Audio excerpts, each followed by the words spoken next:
Hello, everyone. I'm Sophia Parola here with Garden State Film Festival, and I have the pleasure of interviewing today. I I don't want to mess up your name. I know that we have Vic on the stream, but I want you to introduce yourself and introduce the animation that you made that got accepted into Garden State. Hi, so I'm Vic Pater. It's short for Victoria, and I made Empty, the animation. Congratulations. Thank you. Congratulations not only on making this amazing creative experimental piece of work, but having it accepted into Garden State. Seriously, you should be so proud of yourself. Can you tell us about Empty for everyone out there? Sure. So if you haven't watched it, Empty is an animation. It's mostly black and white that I made while I was in high school under my teacher, Christopher Corey, in the film department of Middletown High School South. It's really about a girl who goes through her body and just says, like, I don't have anything in my body, but then, like, obviously the animation is showing these bugs and these weren't, and it's like gross and it's weird, but I think it represents mental health, and hopefully you get that as it comes across, but it's more experimental. You can take it in any way that you mean to take it. No, I definitely agree. I had the chance to watch it, and I definitely agree that it does touch on mental health and in such a interesting, creative way where I really felt touched because I was relating to it, and it was like, sometimes sad aspect and sad relation, but in such a, yeah, such a beautiful, like, interesting way. I was like, again, blown away by your creativity.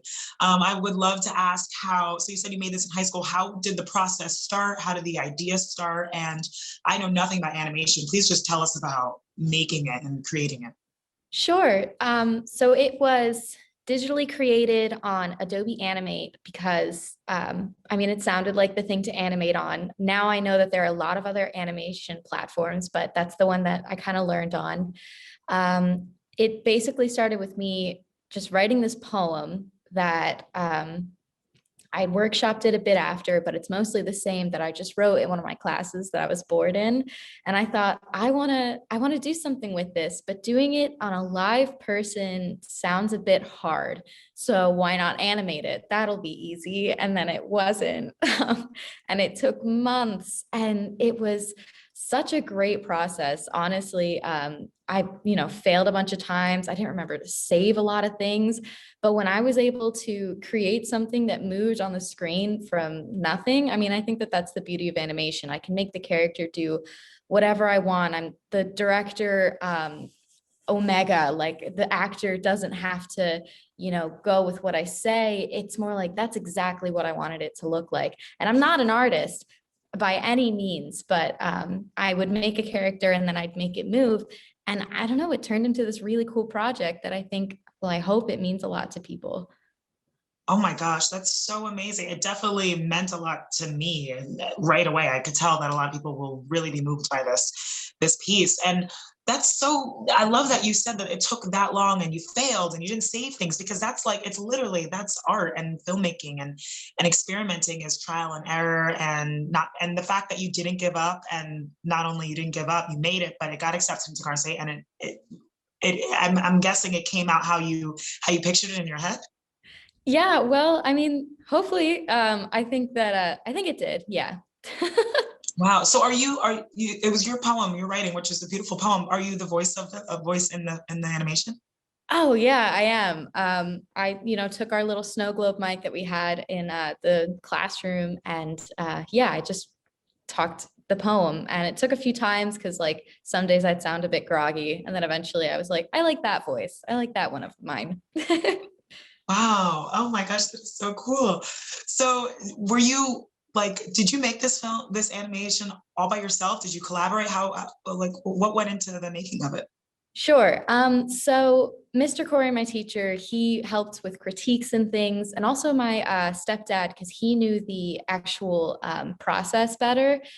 He helped me with the rules of animation. I think there's 10 or 13. It was a book written by a Disney animator, and he, went over, squash and stretch, anticipation, and just how to make an animation look realistic enough for an audience to feel like they can connect to it, but not so realistic realistic that it's weird. And so I tried a few things. I did a weird one with like a bullet coming to a head and then it's squishing off the head and bouncing away like a bouncy ball. That was one of my first animations. And that was really cool because I was able to learn the rules and then I was able to break them because you assume the bullet's going to do something different and then it didn't. And so my stepdad really helped me with that. Tom Lee, he's really helpful with animation and technical aspects of filmmaking. And then Mr. Corey really helped me with, what the story was about, what it was supposed to mean to people and how to get it out there. And I'm so excited it got into Garden State Film Festival. Oh, I'm happy. That's so amazing and so cool that you have these people who not only know what they're doing, but are close to you that helped you out with this. So why did you want to submit to Garden State? How did it happen? Like why Garden State Film Festival? Well, we've had experiences with it before in my high school. And all the experiences have been positive and it looks spectacular on our resume. And I know it's virtual this year, but you guys have still been able to like keep us in touch and you send out these great emails that just make me feel like, oh my gosh, I'm a part of something really cool. So, it's just a really great experience all around and I'm going to keep submitting to you guys. Please do. I think that exactly what you said, that we keep in touch. And that's the big thing about Garden State Film Festival, that we really like to make the people that are accepted into our films and the people behind it like family, because we really care about the filmmakers and we want to showcase your work. And, Garden State Film Festival was the first film festival to go virtual after COVID, and they've been going on for 20 years. Nothing's going to stop them. And, it really is an important film festival. So I'm so happy that you're going to keep submitting, because definitely do. Definitely. Do you have any special plans for the Garden State Film Festival this year? Let's say your film Empty will be premiering in Asbury Lanes the 27th, between the block of 9:45 a.m. and 12 p.m. So that's in person. Do you have any plans? Are you planning on going? I'm planning on giving it to my family to go, but right now I'm in Boston and I can't really get out because I'm, trying to social distance and like keep quarantined. And it's really cool that you guys are doing an in-person thing. That's spectacular. I couldn't even imagine the logistics of putting that on. But it's great that you're trying, and I'm definitely gonna have family try and get there. Hopefully that teacher and my stepdad that I was talking about, because like I said, they also put a lot of work into that film. Wow, absolutely. And that's so cool that you're in Boston right now, because I think another, there's a lot of downfalls, obviously, with COVID, but film festivals where everyone wants to be in person and have their film premiered and have people come on the red carpet. But a great part of it is that I get to have this interview with you, and you're in Boston. That's not something that we would have been able to do in person. Right. That's so true. Yeah. Well, that's really cool. I hope you get to do some festival at home premiere for this. Oh yeah, sitting down with some popcorn. I'm very excited. Yes, seriously, you should showcase this. So I want to ask, so you made this in high school. Are you still in high school, or how did what? Yeah, tell me a little bit about that. Yeah, so I made it while I was a senior in high school, and then everything got shut down because of COVID, as a lot of people know and I'm sure experienced. So now I'm at Emerson in Boston, and I'm still trying to put those films out there that everything just kind of paused. And my teacher, Mr. Corey, has really been helping with that. He's spectacular with students. He really gets our work out there, and I'm really appreciative to him. I think that right now I'm just trying to keep it getting out there because I made it in high school, so I think it can get into high school categories, and I haven't touched it at all. And I think that it's definitely not done. Of course, like any other project, an artist will always say, I still need to work on it, but I'm trying not to touch it. Mm-hmm. Right. Nothing's ever perfect in general, but especially for artists. There's always more we can improve on. But seriously, I'm going to keep saying, and I really love to watch this. And it's so experimental, and it's such a good message and a good theme, and in a really, really creative way. And also it's really cool because it's especially hard to make films with obviously actors in person and everything that goes during this time. But animation you can do it at home, all with one person, collaborate online. So are you going to continue making animation? What are your plans, especially if COVID happens for a little, hopefully not too long, but if it continues, do you have any more plans? Do you have any more projects? Yeah.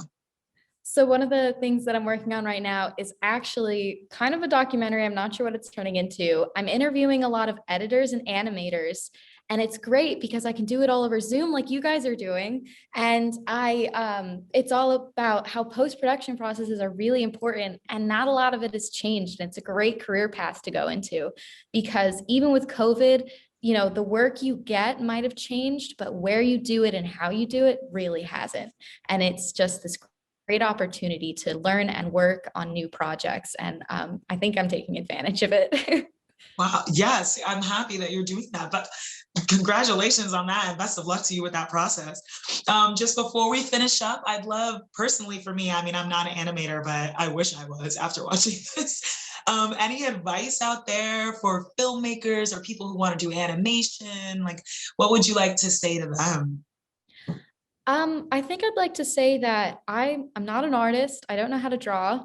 I doodle, and that's about it. So animation, although it does have an artistic side, it's more about the feeling and the hard work that you put into it. I had no clue how to animate. I taught myself and I asked a lot of questions, and I think I got there in the end. But it just takes a lot of work and we have a lot of time. So if you're interested, just try it out. I think that you'll be impressed with yourself. Such lovely words. I'm just so amazed that you not only made this in high school, but you're so creative and you're planning all these projects. I mean, it really I'd love for people not only to see this experimental animation, but to watch this interview because they could see that, anyone can really do it and learn. And even if they fail, keep going. I think that it's really, really great, everything that you've said and everything that you seem to be doing. I wish you the best of luck in your career. Thank you so much. It was really great being interviewed by you. You have such a bubbly spirit. I love it so much. Thank you. Thank you so much. You were lovely to interview. Like I was genuinely very excited to talk to you today and pick your brain. So as I mentioned before, Empty, this beautiful animation by Vic, will be premiering in Asbury Lanes the 27th at 9:45 to 12 p.m.